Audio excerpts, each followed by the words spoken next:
Today we will cover the patch notes for, I guess, the February 2025 update to World of Warships Legends. I don't know, the update's released on January 27th, so we'll call it the February update. That's what they call it anyway. It's called Legendary Pilgrimage. What you're looking at, of course, is the advanced draft of the patch notes that Wargaming sends to all the CCs about the day before they publish them publicly. So we'll go down. I'll read the patch notes to you so you don't have to read them for yourself. There's some interesting things coming, but if you've been, following me on streams and whatnot lately, I've been predicting that Hindenburg would not come in the first update of the year, and I am correct. No Hindenburg in this update, so we'll get that out of the way before we go into the rest of it. Suppose we'll start off with the campaign. The main reward of the new campaign is the French Tier 7 premium battleship Picardy. She delivers strong damage with her 16 guns and main battery reload booster, and she's packing a powerful secondary battery with improved accuracy and excellent HE penetration. Apparently, she's also got good concealment, maneuverability, and speed. To receive the Picardy, complete the 100 campaign milestones with an active Admiralty backing within 5 weeks. And of course, the catch-up mechanic is available. I think Picardy was available for rent some time ago. I took out the ship. I was honestly pleasantly surprised by it. Might end up being a fairly decent campaign reward.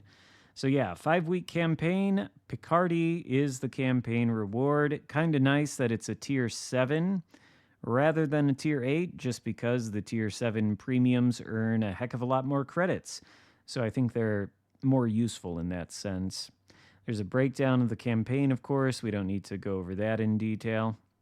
So next up, Lunar New Year, Legendary Journey to the West. Starting January 27th, we'll celebrate the Lunar New Year, drawing inspirations from the Chinese classic novel Journey to the West. Embark on a journey with Sun Wukong, the legendary Monkey King, reimagined as a commander guise compatible with any nation alongside his magnificent ship, Pan-Asian Tier 7 premium cruiser Wukong. Don't forget to try out the new ship skins inspired by other characters from the novel. Plus, we're bringing back themed content from past Lunar New Year events, including the Celestial Guardians Commander guise, now featuring a daily bonus, plus several Pan-Asian and Japanese ships in ornate skins. Both the old and new Lunar New Year content will be available through Lunar New Year 2025 crates, which you can find in the store for free, or receive through the campaign mission for free. Oh, okay. You can find it in the store to buy them, or you can get a couple throughout the campaign. The Journey to the West mission or special missions for select Pan-Asian and Japanese ships.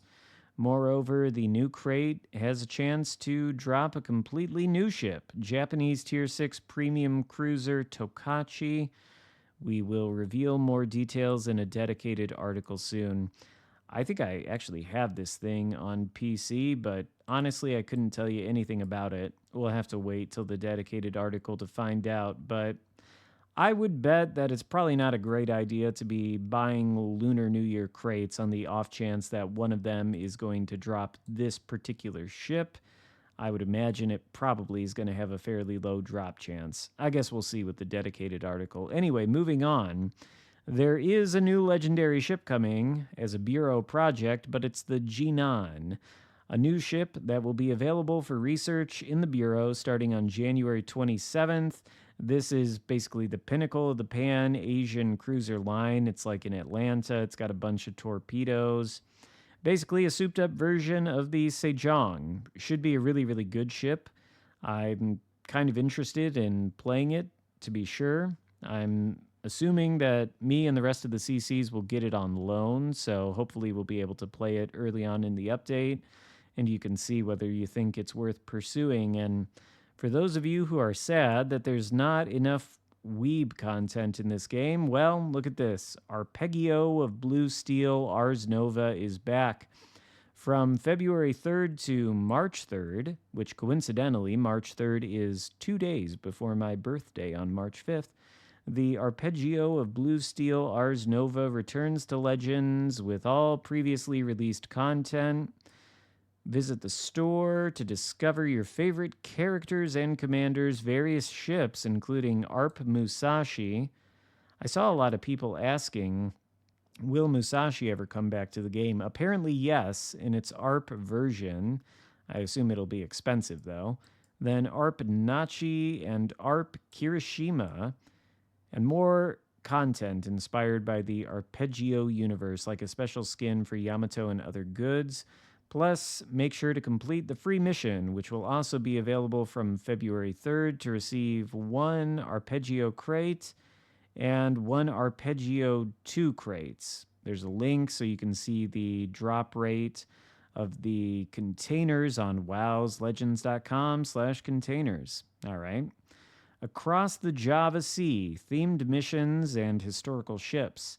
In the final week of the update, starting February 24th, we'll launch a new historical event to commemorate 3 famous battles of 1942, the Battle of the Java Sea, the Battle of the Sunda Strait, and the Second Battle of the Java Sea. During the event, check the store for ships that participated in these battles: Udachi, Suzuya, Exeter, and Perth, with the latter available as part of a bundle with historical Commonwealth Commander Harold B. Farncombe. Don't forget to complete the Across the Java Sea mission to receive British, American, and Japanese national camouflages. I wonder if that means these ships are going to be back in the store just for sale, or if there will be some sort of discount. I think out of all of them, the Suzuya and the Exeter, both of these are pretty good cruisers. Udachi used to be really great back in the day. I think it's been power crept to the point of oblivion at this point. And Perth was never all that great to begin with. Farncombe is also not a great commander for the Commonwealth line. The only other Commonwealth cruiser, I think, is the Brisbane. And most of his skills have to do with the smoke screens. And if you're going to play Brisbane with radar instead of smoke, which probably you should do, then this guy might not necessarily be the best commander for that. We don't have really a good commander for Brisbane, to be honest with you. At least I don't think so. Anyway, moving on. Fleet Cup Season 3. The Fleet Cup returns for its 3rd season. Join a fleet division and participate in the 5v5 single elimination tournament featuring Tier 8 ships. Rewards include steel, credits, camos, commander progression items, new Fleet Cup flag, base, and patch. The Fleet Cup will run every Saturday and Sunday during the update starting February 1st. Only Tier 8 ships are allowed, with a maximum of 2 battleships per team. Then, a bunch more seasons of Ranked. Season 70 to 72. My gosh, how time has flown. Season 70 begins January 29th through February 3rd, Tier 4. Season 71, February 5th to February 10th, Tier 5. And then the last season, 72, February 12th to 17th, Tier 6. No aircraft carriers allowed in the battle. Excellent. Rewards are steel, crates, credits, camos, commander progression items, boosters. Legendary Codex. Game essentials in one place. Meet the brand new Codex, a knowledge base where you can find essential info about the ships, commanders, and game mechanics. It will help you master the game and sharpen your tactics. To access the Codex, check the corresponding new tab next to the Settings tab in the main menu. Over time, the Codex will feature more and more articles, so stay tuned. I'll be interested to see what kind of stuff or what kind of information this Codex contains. Certainly more information about things like, for example, game mechanics being present in the game. That's a good thing. That way you don't have to go outside of the game to figure out how stuff works. So potentially this could be a really great addition to the game, honestly. Then discounts on select tech tree ships. The beginning of the year is the perfect time to strengthen your fleet with new ships. Oh, sure it is.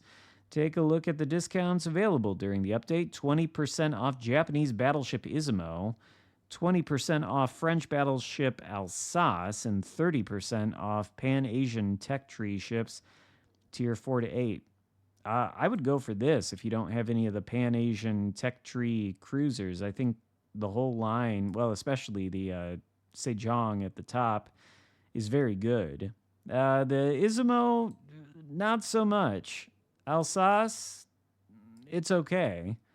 But I guess if you want any of those ships, they'll be discounted. So have at it. But then, here we go. Who knows how this is going to go over with the community, but due to the holiday season, our development time for balance changes was limited to avoid risking the introduction of bugs or other issues.